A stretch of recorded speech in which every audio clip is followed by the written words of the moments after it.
Assalamualaikum warahmatullahi wabarakatuh. Sahabat Main TV dimanapun Anda berada, kita sekarang ada di abad kedua Nahdlatul Ulama. Kemarin sempat Anda semua mendengarkan bahwasanya Nahdlatul Ulama menegaskan di perayaan satu abad menolak sistem khilafah. Ini sungguh luar biasa. Penegasan yang membawa efek kepada kelompok-kelompok yang selama ini mengasong khilafah. Termasuk juga tokoh-tokoh yang menyuarakan khilafah. Kemarin ada Ustadz Abdul Somad yang seolah-olah mendukung khilafah. Termasuk juga FPI yang juga katanya sih di anggaran dasar mereka sebelum mereka dibubarkan juga ingin menegakkan khilafah. Termasuk juga gerombolan HTI, Ismail Yusanto, Felix Xiao dan lain sebagainya yang terus-menerus mengasong khilafah. Mereka yang selalu menganggap menegakkan khilafah merupakan kewajiban syariat.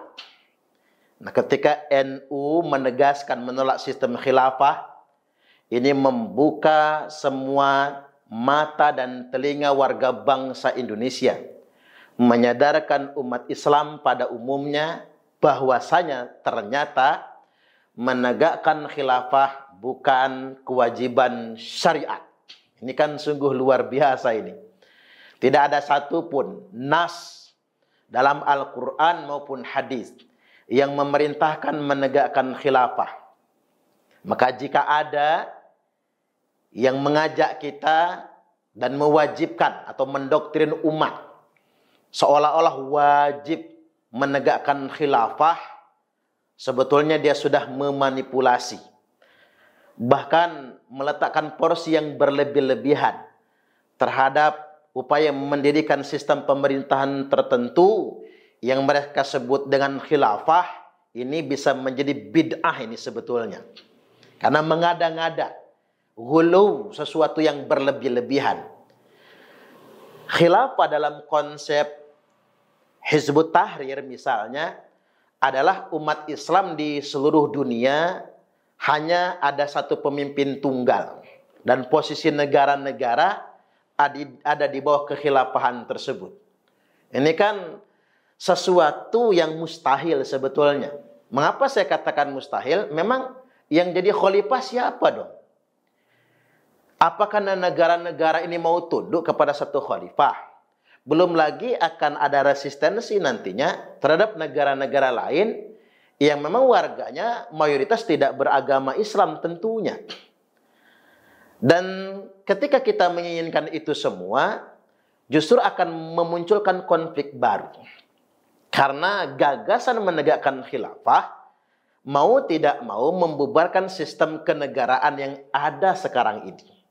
Jadi kalau orang hendak menegakkan khilafah, ya sama saja dia akan membubarkan negara kesatuan Republik Indonesia. Coba tanya sama mereka itu. Kalau ada khilafah, gimana dengan NKRI? Mereka paling ngejawabnya diplomatis. Kalau mereka jujur, ya negara ini mau mereka bubarkan. Lalu bagaimana dengan kesepakatan kita terhadap Pancasila? Itu pun mereka tolak tentunya.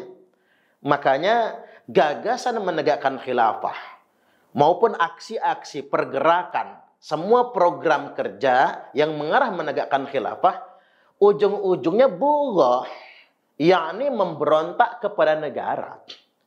Kita membubarkan negara ini. Itulah mengapa, karena paham-paham seperti ini sangat berbahaya sekali, bisa dikatakan ini parasit atau virus. Nabi Shallallahu Alaihi Wasallam sudah mengantisipasinya jauh-jauh hari. Beliau sampai bersabda, "Man kharaja minat ta'ah wa faraqal jamaah." Barang siapa yang keluar dari ketaatan, loyalitas kepada pemerintah yang sah, wa faraqal jamaah, dan memisahkan diri dari negara, artinya bughah, memberontak kepada negara, mau membubarkan sistem kenegaraan yang ada, famata, maka apabila dia mati, mata mitatan jahiliyah, matinya mati jahiliyah. Mengapa Nabi sebegitunya menegaskan dan mengancam orang-orang yang melawan negara mati jahiliyah? Ini sebagai antisipasi agar tidak ada orang yang mengatasnamakan agama tapi untuk merusak kehidupan berbangsa dan bernegara. Sekali lagi, sampai detik ini tidak ada nas ataupun dalil yang mewajibkan menegakkan khilafah tersebut. Nah, mereka sering flashback ke sejarah, yakni Khulafaur Rasyidin. Yang jelaskan memang jumlah umat Islam ketika itu masih sangat terbatas sekali.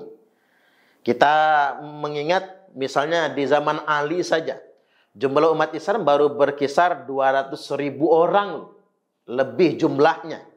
Bandingkan dengan sekarang, jumlah umat muslim di seluruh dunia sudah miliaran. Bahkan untuk Indonesia saja 260 juta jiwa.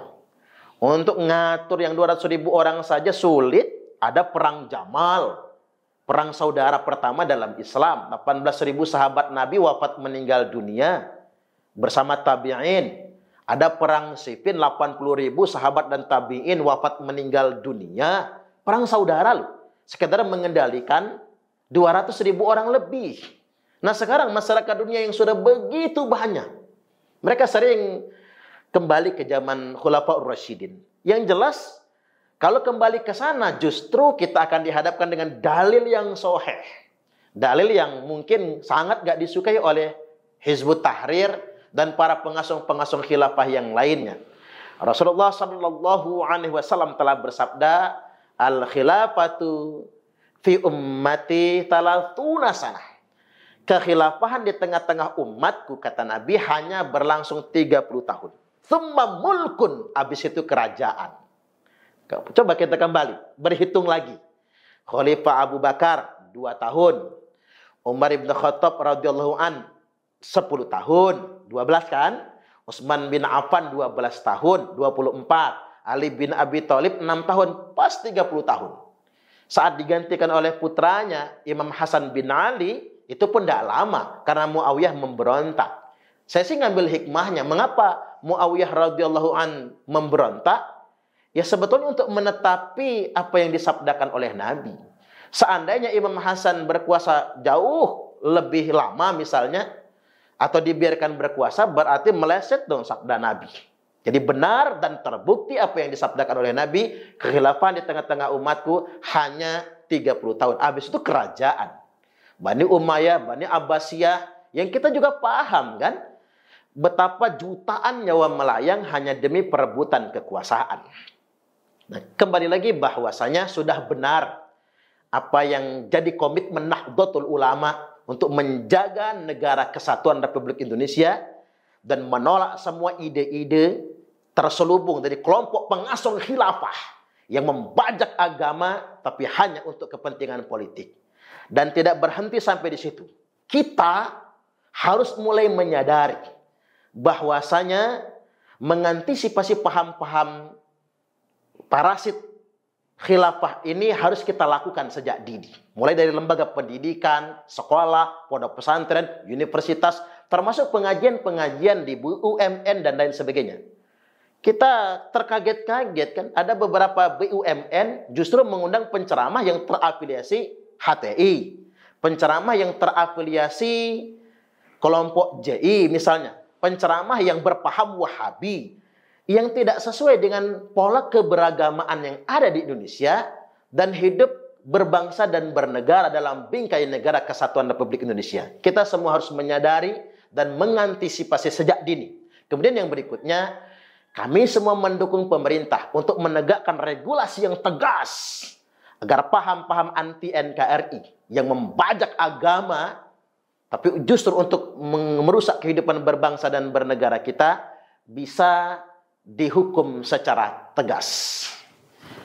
Kesimpulannya, di momentum 1 abad Nahdlatul Ulama dan masuk ke abad yang kedua ini, NU sudah on the right track, pada jalan keislaman yang sesungguhnya, menjaga Islam yang rahmatan lil alamin dan menjaga negara kesatuan Republik Indonesia.